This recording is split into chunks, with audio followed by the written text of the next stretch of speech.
මගේ නම තිසර. මම තව කැම්පස් යනවා. මේ ජීවිතය කියන්නේ හරි අමුතු ගමනක්. අපි හිතන දේවල් නෙමෙයි බොහෝ වෙලාවට වෙන්නේ. ඒක මට හොඳටම දැනුනේ මගේ ජීවිතයට කමනි කියන චරිතේ ඇතුළු වුණාට පස්සේ. මම යාළු වෙලා ඉන්නේ පවනි කියලා ගෑනු ළමයෙක් එක්ක. පවනි කියන්නේ ටිකක් පොසත් පවුලක දරුවෙක්. එයාට සල්ලි වල අගයක් නැති තරම්. ඒකද මන්දා එයා ආදරය කරද්දි ලිමිට් එකක් තිබ්බේ නෑ. ඒ කියන්නේ සාමාන්‍ය පෙම්වතුන් අතරේ තියෙන සීමාමයි එයාට නම් අදාළ වුණේ නැහැ. සමහර දවස්වලට එයාම මට හොටෙල් එකකට යන්න කතා කරනවා. ඉතින් ඒ නිසා අපි අතර තිබුණේ ආදරයටත් එහා ගියපු හරිම තද බැඳීමයි. ඒ බැඳීම සල්ලි එක කොයිතරම් දුරට සම්බන්ධද කියලා මට හිතාගන්න බැරි වුණා. මම පවනිලාගේ ගෙදරත් නිතරම යනවා. මොකද මම ඒ අනේකට එයාලගේ ගෙදරිනුත් කිසිම ප්‍රශ්නයක් තිබුණේ නෑ. පවනිගේ තාත්තා ලොකු බිස්නස් කාරෙක්. ඒ නිසා ගොඩක් වෙලාවට එයා ගෙදර නෑ. එයා බිස්නස් වැඩත් එක්ක ගෙදරින් පිට තමයි ඉන්නේ. ඒ නිසා ගෙදර හිටියේ පවනිසා ගෙදර වැඩට ඉන්න කෙනෙක්. දවසක් මට කැම්පස් එකේ වැදගත් නෝට්ස් වගේක් ඕන වුණා. ඒක තිබ්බේ පවනි ළඟ. මම එයාට කෝල් කරාම එයා කිව්වා ගෙදර එන්න කියලා. මම හවස 5ට විතර පවනිලාගේ ගෙදර ගියා. මම දොරට තට්ටු කරාම දොර ඇරී මම කවදාවත් දැකලා නැති ලස්සන ගෑනු කෙනෙක්. එයාගේ වයස 40ක් විතර ඇති. ඒත් එයා හරිම ලස්සනයි. මගේ ඇස් එයාගේ ඇඟෙන් එහාට ගන්න බැරි වුණා. ඒ තරමටම එයාගේ ඇඟ ගොඩාක් කැඩයි. එයාගේ මූණේ තිබුණේ හරිම නිස්කලංක බුද්ධිමත් පෙනුමක්. ඒත් ඇස් දෙකේ තිබුණේ කියාගන්න බැරි තරමේ ගැඹුරක්. එයා මට පොඩි හිනාවක් දුන්නා. ඒ හිනාවෙන් මගේ ඇඟ සීතල වෙලා ගියා. පුතා කවද හම්බ වෙන්න ආවේ? එයාගේ කටහඬ හරිම මිහිරි. මගේ හිතට පුදුම හැඟීමක් දැනුණා. මම පවනිව හම්බ වෙන්න ආවේ. පවනි ඉන්නවද ගෙදර? මම එයාට කෝල් කළා ගෙදර ඉන්නවා කියලා නම් කිව්වා. එතකොට පවනි ඇතුළට ආවා. තිසර ඔයා ආවද? එන්න ඇතුළට. පවනි මාව ඇතුළට ගත්තා. මේ ඉන්නේ අපේ තාත්තගේ අලුත් වයිෆ් කමනි. කමනි අම්මේ අපිට බොන්න මොනවා හරි රූම් එකට එවන්න. මගේ ලෝකෙම කඩාගෙන වැටුණා වගේ දැනුණා. මම දැක්ක ලස්සනම කාන්තාව පවනිගේ තාත්තගේ අලුත් වයිෆ්. ඒ කියන්නේ පවනිගේ කුඩම්මා. මට හිතාගන්න බැරි වුණා. එයා ඒ තරමටම ලස්සනයි. පවනි මාව එයාගේ රූම් එකට එක්කගෙන ගියා. මගේ හිත තිබ්බේ රූම් එකේ නෙවෙයි කමනි ළඟ. මම හිටියේ හරිම උත්සාහගත තත්ත්වයක. කුඩම්මා ඒ වචනේ මගේ ඔළුවට වද දුන්නා. පවනි නෝට්ස් ටික දුන්නට පස්සේ අපි ටික වේලාවක් කතා කර කර හිටියා. කමනි ඇන්ටි අපිට දොඩම් බීම දෙකක් ගෙනත් දුන්නා. එයා මගේ දිහා බැලුවේ හරිම සාමාන්‍ය විදිහට. ඒත් මට එයා දිහා එහෙම බලන්න බැරි වුණා. මම බිම බලාගෙන බීම එක බිව්වා. මම ආයෙත් එයාගේ මූණ දිහා බැලුවේ එයා යන්න හැලෙනකොට විතරයි. එයාගේ ඇඳුමට හිර වෙලා තිබ්බ ඇඟ මාව පිස්සු වටනවා වගේ දැනුණා. වැඩේ කරගෙන මම ආපහු ගෙදර ගියේ කමනි ඇන්ටිගේ ඇඟ ගැන මතක් කර කර. එයාගේ රූපේ පිරිමින්ව පිස්සු වටන තරමට ලස්සනයි. මට හිතාගන්න පුළුවන් වුණා පවනිගේ තාත්තා මෙච්චර වයසට ගිහිල්ලත් මොකද කසාදයක් කරගත්තේ කියලා. ඒ තීරණය මට නම් පුදුමයක් නෙවෙයි. මගේ හිතේ පවනි කෙරෙහි තිබ්බ ආදරය සහ බැඳීම ටික ටික මැකී යනවා වගේ දැනුණා. ඒ වෙනුවට කමනි ඇන්ටි කෙරෙහි තිබ්බ ආකර්ෂණය වැඩි වුණා. මගේ හිතේ තිබ්බේ පවනිගේ පියාගේ වාසනාව ගැන ඊර්ෂ්‍යාවක්. මට ඕනේ වුණේ කමනි ඇන්ටි ගැන තව දැනගන්න. එයා එක්ක කතා කරන්න. ඊළඟ සති කිහිපෙ මට හරිම අමුතු විදිහට කෙයිලා ගියා. පවනි එක්ක හිටියත් මගේ ඔළුවේ තිබ්බේ කමනි ඇන්ටි. මම පවනිලාගේ ගෙදර යන හැම වෙලාවකම කමනි ඇන්ටිව හොයන්න ගත්තා. එයා ගෙදර වැඩ කරන විදිහ, එයා පොතක් කියවන විදිහ හැම දෙයක්ම මගේ හිතේ ඇඳිලා තිබ්බා. මම පවනිගෙන් ඇහුවා කමනි ඇන්ටි ගැන. එයා කිව්වේ එයා පොඩි කාලේ එයාගේ අම්මයි තාත්තයි වෙන් වෙලා ඉඳලා ඊට පස්සේ තාත්තා අලුතෙන් කසාද බැඳි කමනි ඇන්ටිව කියලා.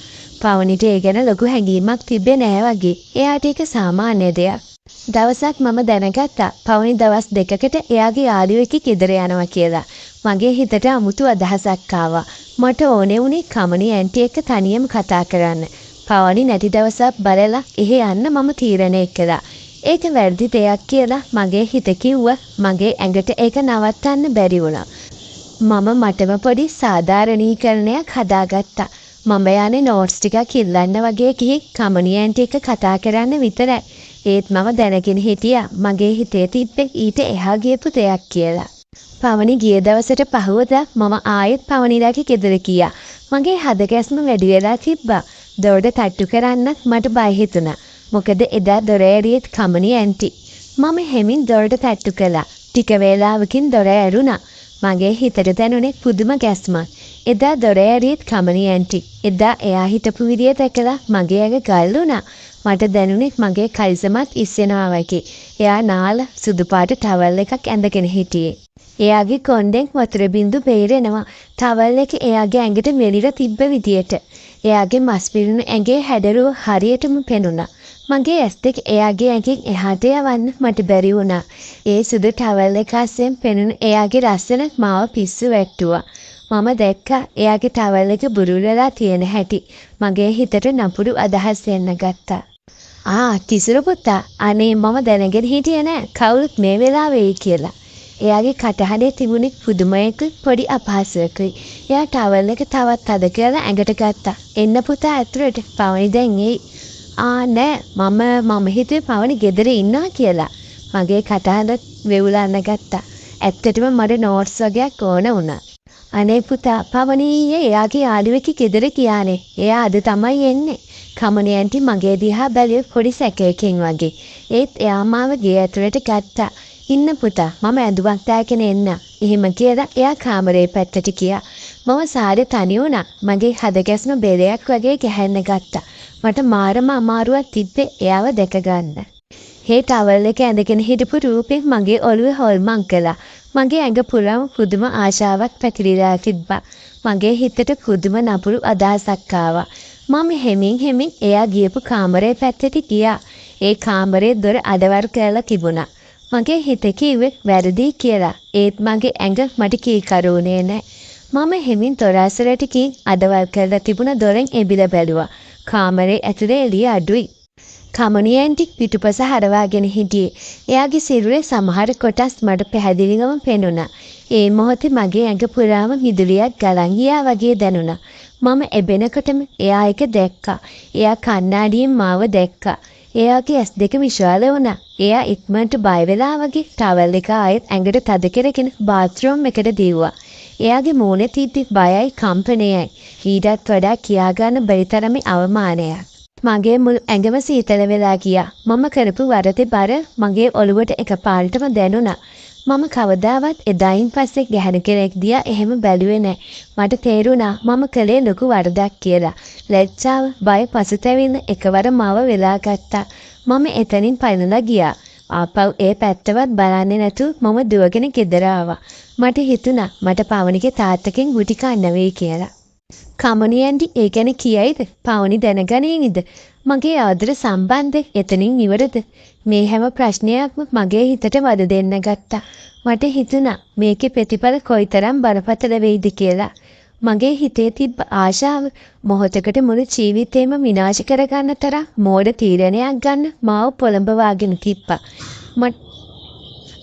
මට මාවම පිරිකුල් වුණා. මේ මොහොතේ ඉන්න මගේ ජීවිතේට මොනවා වෙයිද කියලා මට හිතාගන්න බැරි වුණා. ඒ දවසේ ඉඳන් මගේ ලෝකෙ උඩු යටිකුරු වුණා. මේ වගේ කතා කියවන්න කැමති අය අපේ subscribe කරගෙන යන්න. මේ කතාව ලස්සනයි නම් like එකක්, comment එකක් දාගෙන යන්න. අමතක කරන්න එපා.